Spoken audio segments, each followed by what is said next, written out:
축복하면서 인사합니다. 당신은 말씀과 기도의 사람이십니다. 이렇게 축복하며 인사하시죠.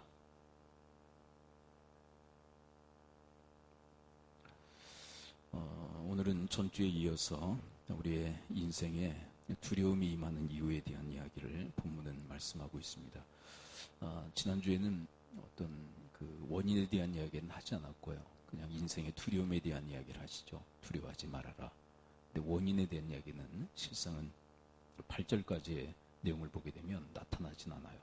왜 인간이 두려워하는가? 사실 많은 두려움을 가지고 살아가지 않습니까? 인간적 두려움, 어떤 세상적 두려움, 미래에 대한 두려움, 앞으로 어떤 일이 일어날까? 지금까지 살아오는 동안 그래도 여러 가지 우여곡절이 있었지만 그래도 잘 살아왔는데 앞으로 어떤 일이 일어날까? 어떤 미래에 대한 두려움. 우리 청년들에게는 그 미래에 대한 두려움이 아주 강하다고 그러죠. 앞으로 어떻게 살아갈까? 그런데 오늘 본문에 보면 그 두려움의 이유를 이야기를 하고 있어요. 가장 많이 나오는 단어들이 우상이란 단어죠. 왜 인생이 왜 두려워하느냐? 우상 숭배 때문에 그렇다. 그런 얘기를 해요. 우상 숭배 때문에 두려움을 갖게 된다. 그 얘기를 해요. 그건 설명을 이야기하고 있지는 않지만 그냥 필연적으로 우상 숭배하면 두려워한다. 그 얘기를 해요. 사실 자기 자신을 위해서 또 자기 인생의 미래의 안녕을 위해서 우상을 숭배하는 거 아닙니까? 실상은 자기 잘못대로 우상 숭배하는 건 아니고 잘 되기 위해서 우상 숭배를 하는데, 근데 도리어 잘 되기보다는 잘못되고요. 그리고 두려움에 휩싸이는 인생을 살아간다. 그것을 그냥 단정적으로 얘기하고 있어요. 이유를 자세히 설명하시진 않죠. 하나님께서 우리에게 그냥 단정적으로 얘기하시는 부분들이 많아요. 이유들을 설명하시기보다는 그냥 믿고 받아들이라는 그런 측면이 많은 거죠.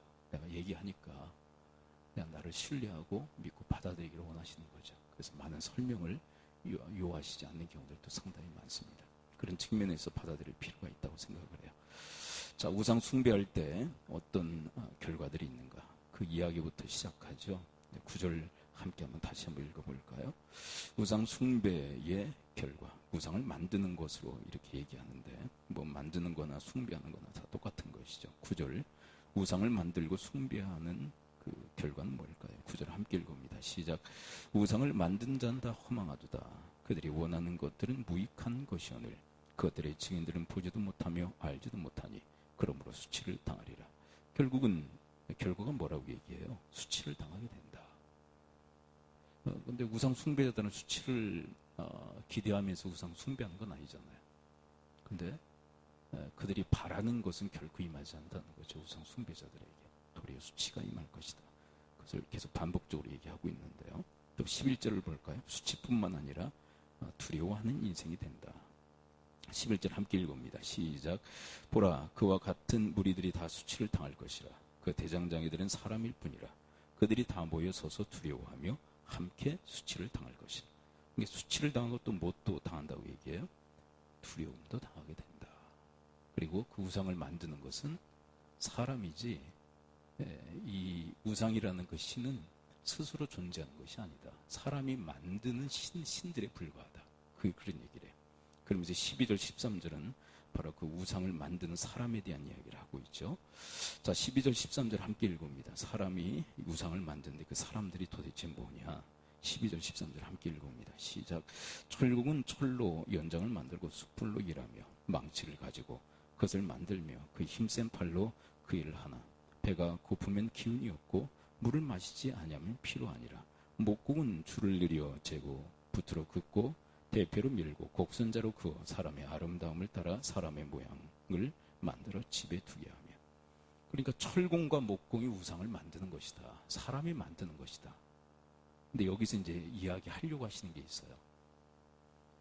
근데 기가 막힌 게 아니냐. 사람이 우상을 만들고 거기에 경배하는 것. 사람이 만든 우상에 경배하는 것이 얼마나 어리석냐. 그 얘기를 지금 하려고 하시는 거예요. 이따가 이제 그 얘기를 하시는데요. 14절 이제 좀 더 구체적으로 우상을 만든 이 철공과 목공들이 어떻게 우상을 만드는지 이제 구체적으로 서술하기 시작하는데요. 14절 함께 읽어봅니다. 14절 시작. 그는 자기를 위하여 백향목을 베며 디르사 나무와 상수리 나무를 취하여 숲의 나무들 가운데서 자기를 위하여 한 나무를 정하며 나무를 심고 비를 맞고 자라게 하느니라. 그러니까 우상을 만드는 자가 나무를 심고 가꾼다는 얘기죠. 자, 그 다음에 어떻게 하는지 보세요. 15절. 우상을 만드는 자가 어떻게 우상을 만드는지 15절 함께 읽어봅니다. 시작. 이 나무는 사람이 땔감을 삼는 것이오늘 그가 그것을 가지고 자기 몸을 덮게도 하고 불을 피워 떡을 굽기도 하고 신상을 만들어 경비하며 우상을 만들고 그 앞에 엎드리기도 하는구나. 그러니까 나무를 심어 가꾸어서 그 나무 일부는 어떻게 해요? 땔감으로 삼고 일부는요 음식 만드는 데 사용하고 그리고 일부는 우상을 만들어서 거기에 경배하고 엎드린다. 근데 엎드린다는 얘기가 뭐냐면 쭉 내려와서 17절을 함께 볼까요? 17절에 보면 엎드린다는 얘기가 바로 이 얘기예요. 17절 함께 읽습니다. 시작. 그 나머지로 신상 곧 자기 우상을 만들고 그 앞에 엎드려 경배하며 그것에게 기도하여 이르기를 넌 나의 신이니 나를 구원하라 한도다. 그러니까 엎드린다는 게 무슨 얘기예요? 엎드린다는 거? 기도한다는 거야. 엎드려서 경배하고 기도하는 것을 의미하는데 뭘 기도해요? 우상에게 나를 구원하라. 나를 구원해 주소서 이렇게 요청한다는 거야. 이런 기가 막힌 이런 우상 숭배 얼마나 이게 참 말이 안 되느냐라는 그 얘기를 하시는 거예요.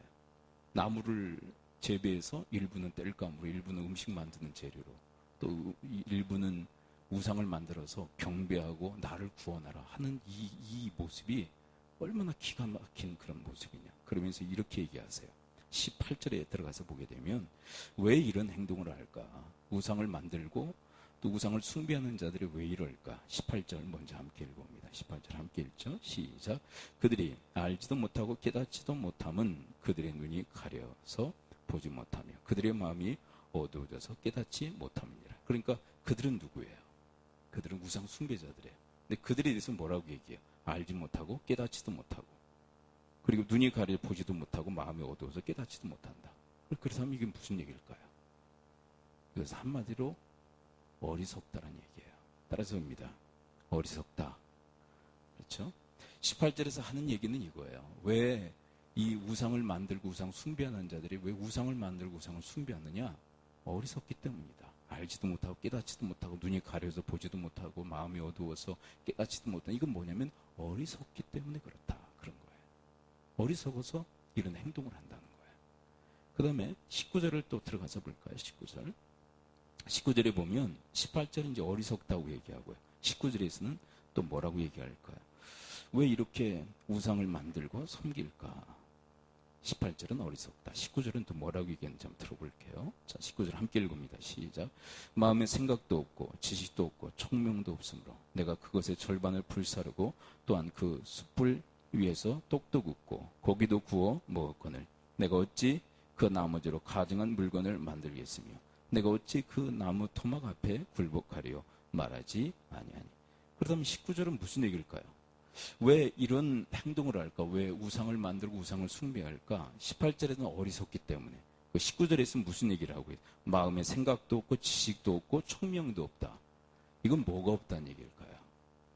그러니까 18절에서는 어리석다고 얘기하고 그 다음에 19절에서는 생각도 없고 지식도 없고 총명이 없다는 것은 뭐가 없다는 얘기일까요? 결국은. 이걸 하나로 이렇게 통합하면 뭘까요? 생각도 없고 지식도 없고 총명도 없다. 이 세 가지를 결합하면 뭐가 없다는 얘기예요? 지혜가 없다는 얘기예요. 그러니까 사람들이 왜 나무를 재배하고 일부는 땔감으로 삼고 일부는 음식 만드는 데서 사용하고 일부는 우상을 만들어서 그것에 경배하고 그것에 왜 기도를 하느냐? 그것은 어리석고 그 다음에 뭐라고 얘기해요? 지혜가 없기 때문에 그렇다. 그러니까 어리석고 지혜가 없다는 말은 한마디로 뭐예요? 한마디로 통합하면 어리석고 지혜가 없다는 것은 한마디로 통합하면 뭘까요? 미련해서 그렇다는 거예요. 미련해서. 어리석고 지혜도 없으면 어떻게 되는 거예요? 미련한 거예요. 미련해서 이렇다는 거예요. 미련해서 어리석어서 그런 우상을 숭배하는 것이다라고 얘기해요. 자, 그리고 쭉 내려가 볼까요? 이렇게 어리석기에 또 어떤 일들을 당하는지 함께 봅니다. 어리석어서 20절 함께 읽습니다. 20절. 어리석어서 이렇게 미련해서 20절. 그래서 어떤 일을 당하는가? 20절. 자, 제가 질문을 이미 하고 20절을 들어가는 거예요. 이렇게 어리석어서 미련해서 어떤 일을 당하는지 한번 보세요. 20절 시작. 그는 죄를 먹고 허탄한 마음에 미혹되어 자기 영혼을 구원하지 못하며 나의 오른손이 거짓 것이 있지 아니하냐 하지도 못하느니라. 자, 이렇게 어리석고 미련해서 뭘 받아요? 마음에 미혹을 받는다. 이 미혹이라는 것은 바로 사탄이 그리고 이 잘못된 그 영역에 속한 자들이 그 사람들을 유혹하는 것을 의미해요. 그러니까 이 미혹이라는 단어는 여러분들이 충분히 이해하실 이미지가 뭐냐면 에덴 동산에서 사탄이 하와를 유혹하죠. 그렇죠? 그게 미혹이에요. 그게 미혹. 근데 그 미혹에 넘어가요? 안 넘어가요? 하와가. 넘어가죠. 근데 왜 넘어갈까요? 오늘 본문의 구조로 얘기하셔야 돼요. 왜 미혹에 넘어갈까요? 그것은 어떤 상태에 놓였기 때문에 어리석은 상태에 있기 때문에 넘어간다는 거예요. 여러분 지금 우리 한국교회에 그 여러 가지 이단 그리고 사이비들이 있지 않습니까? 지금 막 구원파가 지금 아주 야단이지만 실제로 우리 한국교회에 많은 그 피해와 또 해악을 끼치는 것이 신천지거든요. 근데 그 신천지에 그 안 믿는 사람들이 많이 넘어가질 않아요. 그 신천지의 타켓이 누군지 아시죠? 신천지의 타켓은 누구를 삼을까요? 기존 성도들을 타켓으로 삼아요. 그런데 기존 성도들이 수많은 기존 성도들이 넘어갔다는 얘기예요. 근데 왜 미혹을 받을까요? 오늘 본문의 구조로 얘기한다면 왜 미혹될까요? 그것은 어리석기 때문에 그렇다는 거예요. 어리석기 때문에. 그러니까 분별이 안 되는 거예요. 어리석게 되면 이게 진짜인지 가짜인지 이게 참된 신앙인지 아닌지를 구분을 해내질 못한다는 거예요. 그래서 미혹하면 그런 사탄이 그리고 사탄의 세력이 미혹하면 유혹하면 그냥 넘어갈 수밖에 없는 상태가 바로 어떤 상태요? 이 어리석은 이 지혜롭지 못한 미련한 상태라고 성경은 이야기를 하고 있는 거예요. 그래서 왜 우상 숭배하고 왜 이단에 빠지고 왜 사이비 집단에 그렇게 넘어가느냐? 그건 다른 게 아니라는 거예요. 뭐 때문에? 어리석기 때문에 그렇다.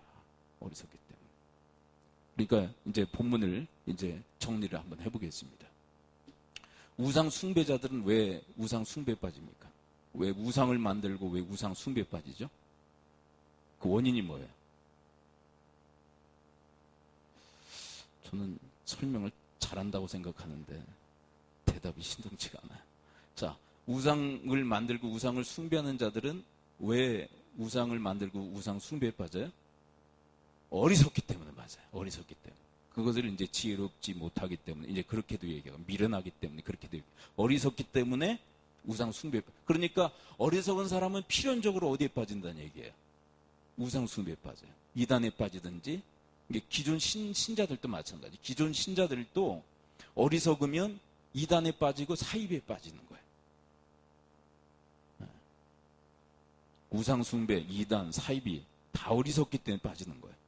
그러면 이제 여쭤보겠습니다. 이제 지금까지 얘기하지 않은 건데 그러면 어리석음의 상태는 도대체 뭐죠? 뭐가 어리석음이죠? 자, 보세요. 어리석기 때문에 우상을 만들고 숭배하잖아요. 그렇죠? 어리석기 때문에 이단에 빠지죠? 어리석기 때문에 사이비에 빠지죠? 그러면 어리석음이 뭐죠? 맴도는데 나오지 않죠. 오늘 본문에 그 얘기를 하고 있어요. 어리석음이 뭐냐? 14절 읽어봅니다. 14절. 그리고 제가 안내하는 성경 구절로 가셔야 돼요. 14절 함께 읽어봅니다. 14절 시작. 그는 자기를 위하여 백향목을 베며 디르사 나무와 상수리 나무를 취하여 숲의 나무들 가운데에서 자기를 위하여 한 나무를 정하며 나무를 심고 비를 맞고 자라게 하느니라. 여기에서 중요한 그 단어가 있어요. 이 나무를 심고 가꾸며 일부는 땔감으로, 일부는 음식 만드는데, 일부는 우상으로 만드는데, 여기 중요한 단어가 있어요. 누구를 위하여? 자기를 위하여. 그러니까 어리석음이 뭐예요? 자기만을 위하여. 자, 이게 왜 이게 어리석음이냐면, 출애굽기 그 십계명으로 가서 보겠습니다. 자, 십계명, 출애굽기 20장에서 십계명이 기록되어 있어요. 이거는 기본적으로 여러분들이 암기하실 필요가 있어요. 출애굽기는 아주 중요한 그 서이면서도 이스라엘 민족의 그 백성들, 하나님 백성으로서 어떻게 살아가야 될지에 대한 어떤 지표를 제시하시죠. 자, 20장, 출애굽기 20장 4절에 보게 되면 여기에서 똑같은 얘기를 해요. 우상을 누가 만드느냐, 그 얘기를 해요. 누가 만드느냐? 20장 4절을 함께 읽어요. 오늘 본문은 다시 돌아와야 되고요. 20장 4절 함께 읽습니다. 자, 20장 4절입니다. 출애굽기예요. 함께 읽습니다. 시작. 너를 위하여 새긴 우상을 만들지 말고 또 위로 하늘에 있는 것이나 아래로 땅에 있는 것이나 땅 아래 물속에 있는 것에 어떤 형상도 만들지 말고. 자, 우상은 누가 만들어요? 자, 다시 질문하게. 우상은 누구를 위해서 만들어요? 그렇죠. 너라고 하는 것은 누구를 의미해요? 자기를 의미해요. 그러니까 맥을 같이 하고 있는 거예요. 그러니까 여러분, 우상은 누가 만든다고 그랬어요? 아까. 이제 그거는 답이고. 어리석은 자가 만들죠? 근데 그 어리석은 자가 누구예요? 자기를 위하는 자예요. 자기만을 위하는 자. 그래서 참 안타까운 게 뭐냐면요. 자기를 위하는 자는 성경은 그 자기를 위하는 것을 뭐라고 이야기하냐면 자기 숭배라고 얘기해요. 자기 숭배. 근데 이 자기 숭배는요, 여러 가지로 해석이 됩니다. 자, 이제 여러분들이 이제 수요 예배를 참여하셔서 성경을 이제 깊게 연구하는 그런 과정을 여러분이 밟고 계신데, 사실은 수요일은 상당히 성경을 깊게 연구하는 그런 과정이에요. 상당히 많은 책들을 많이 살폈고요. 저는 이 수요 예배 때문에 성경을 많이 또 깊게 연구하는 그런 시간들을 많이 가져요. 아주 귀한 시간인데, 주일은 사실은 이렇게 깊게 들어가지 못해요. 성도들이 다양하기 때문에. 근데 수요일은 그렇지 않잖아요. 그래서 수요일은 좀 깊은 얘기들을 많이 해요. 자, 자기 숭배라는 건 뭐예요? 자기 숭배라는 것은 한두 가지 단어로 해석이 안 돼요. 그러니까 여러 가지 언어로 해석이 되는 단어인데, 자기 숭배가 뭐냐면 자기만을 위하는 거예요. 그리고 자기 숭배라는 것은 자기가 하나님 노릇하는 거예요. 그리고 자기 숭배라는 것이 뭐예요? 자기가 주인 노릇하는 거예요. 근데 이것은 다 누가 중심이 돼 있어요. 그러니까 자기를 위하고 자기가 하나님 노릇하고 자기가 주인 노릇하고, 그러니까 이 자기 숭배라는 것이 누가 중심이 돼 있는 겁니까? 철저히 자기가 중심이에요. 근데 이것을 성경은 일컬어 뭐라고 얘기하세요? 이것이 어리석음이더라. 이 어리석은 자들은 반드시 우상을 만들고 숭배하게 되고, 그리고 안타깝게도 이단에 빠지기가 쉽고 사이에 빠지기 쉽다는 거예요. 이 말씀을 지금 이사야 44장은 우리에게 들려주고 있는 거예요. 그렇다면 이제 무슨 말씀을 하실지 이제 예상이 되시죠? 예. 자기를 숭배하는, 자기를 위하고 자기가 하나님 노릇하고 또 자기가 주인 노릇하는 이 어리석음에 빠지면 반드시 우상을 만들고 우상을 숭배하게 되니까 이제 앞으로 어떻게 하라고 하실지 여러분 예상이 되시죠? 자기를 위하지 말고 자기가 하나님 노릇하지 말고 자기가 주인 노릇하지 말고 뭐 하라고 얘기하실지 이제 예상이 되시죠? 자, 이제 이사야 44장 이제 우상 얘기하신 다음에 이제 우리에게 이제 본론 얘기를 하시는 거예요. 44장, 이사야 44장 21절을 함께 읽어봅니다. 21절. 그러니까 이런 어리석음에 있지 말고, 어리석음에 머물러 있지 말고, 이렇게 해라. 21절부터 이제 하나님이 그 본 마음을 드러내세요. 21절 함께 읽어봅니다. 44장 21절입니다. 시작. 야곱아, 이스라엘아, 이 일을 기억하라. 너는 내 종이니라. 그러니까 하나님은 누구시라는 거예요? 주인이시다. 그러니까 지혜가 뭘까요? 지혜가. 자, 어리석음은 누가 주인 노릇하는 거고 누가 하나님 노릇하고 누구를 위해서 살아가는 거예요? 어리석음은 철저히 자기. 그렇다면 지혜는 뭘까요? 누가 나의 인생의 주인이세요? 누가 내 인생의 하나님이세요? 하나님이. 목사님, 하나님이지. 그러면 하나님이 도대체 아니, 자기가 하나님 노릇한 사람도 많다니까요. 그러니까 여호와가 내 하나님인 사람, 여호와가 내 인생의 주인인 사람, 여호와를 위하여 살아가는 자, 바로 그 사람을 얘기하는 거예요. 그래서 자기는 하나님의 뭐라고 생각하는 거예요? 하나님이 내 인생의 주인이시고 나는 누구라고 생각하는 거예요? 나는 그분의 종이라고 생각하는 것이 지혜 중에 지혜다. 지혜 중에 지혜라는 거예요, 그게. 여러분, 이 지혜를 가지면 절대 어디에 뭘 만들지 않습니까? 이 지혜를 가지면 뭘 만들잖아요? 우상을 만들잖아요. 뭘 숭배하지 않습니까? 우상을 숭배. 여러분, 이 신앙을, 이 지혜를 가지면 이단 사이비에 빠집니까? 안 빠집니까? 안 빠지는 거예요. 여러분, 이단 사이비에 빠지는 사람들은 제가 과한 게 아니에요. 100% 자기를 위하고 자기가 하나님 노릇하고 주인 노릇하기 때문에 그래요. 이렇게 얘기해요. 나는 교회에 다니면서 상처를 받았기 때문에. 그런 얘기들 해요. 상처를 받았기 때문에 넘어갔다. 이것 때문에 넘어갔다, 저것 때문에 넘어갔다, 이유들이 많아요. 그러나 그건 다 포장에 불과하고 겉에 드러난 현상에 불과하고 가장 핵심적 이유가 뭐냐면 왜 이단 사이비에 그렇게 팍팍 넘어가느냐? 그건 다른 게 아니에요. 어리석기 때문에 그래요. 그러나 여호와가 진정 내 인생의 주인이시고 하나님이시고 진정 하나님을 경외한다. 자, 경외란 단어가 뭡니까? 경외란 단어가. 아까 자기 숭배가 어떤 의미들을 가지고 있는지 설명을 드렸죠. 자기 숭배가 뭐예요? 자기를 위하고 자기가 하나님 노릇하고 자기가 주인 노릇하고 자기만을 위한 자기 중심적 태도가 자기 숭배라면, 하나님 경외는 뭐냐면 하나님을 내 인생의 주인으로, 하나님을 내 인생의 하나님으로, 하나님을 위하여 하나님 중심의 인생을 살아가는 것이 바로 하나님 경외인 거예요. 여러분, 이 경외자는 절대로 우상을 숭배하고 우상을 만들지도 않고 이단 사입에도 넘어가지 않아요. 결코 넘어가지 않아요, 이 사람은.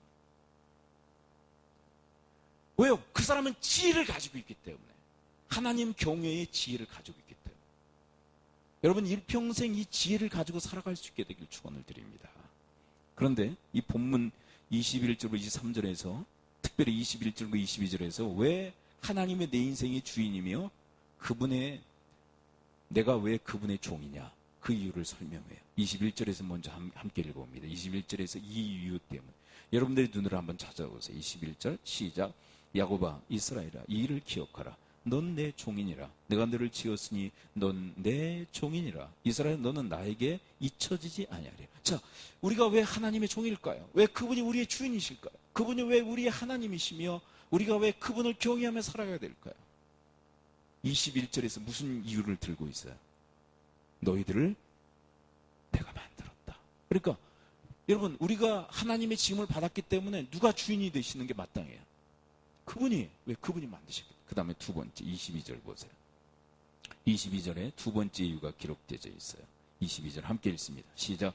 내가 내 허물을 빽빽한 구름같이 내 죄를 안개같이 없이 하였으니 넌 내게로 돌아오라. 내가 너를 구속하였음이니라. 구속이라는 단어를 다른 말로 바꾼다면 구원이라는 단어로 바꿀 수 있어요. 우리가 왜 하나님을 내 인생의 주인으로, 그리고 나는 그분의 종으로 왜 살아야 됩니까?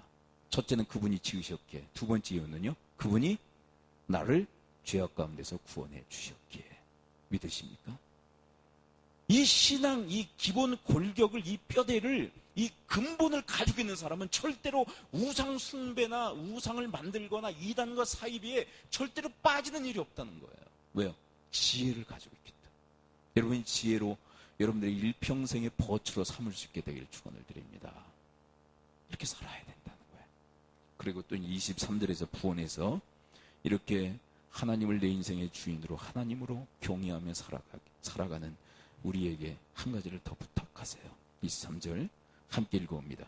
이런 지혜를 가지고 어떻게 하며 살아가라고 얘기하신 23절 함께 읽어봅니다. 시작. 여호와께서 이 일을 행하셨으니 하늘아 노래할지어다. 땅의 깊은 곳들아 높이 부를지어다. 산들아 숲과 그 가운데에 모든 나무들아 소리내어 노래할지어다.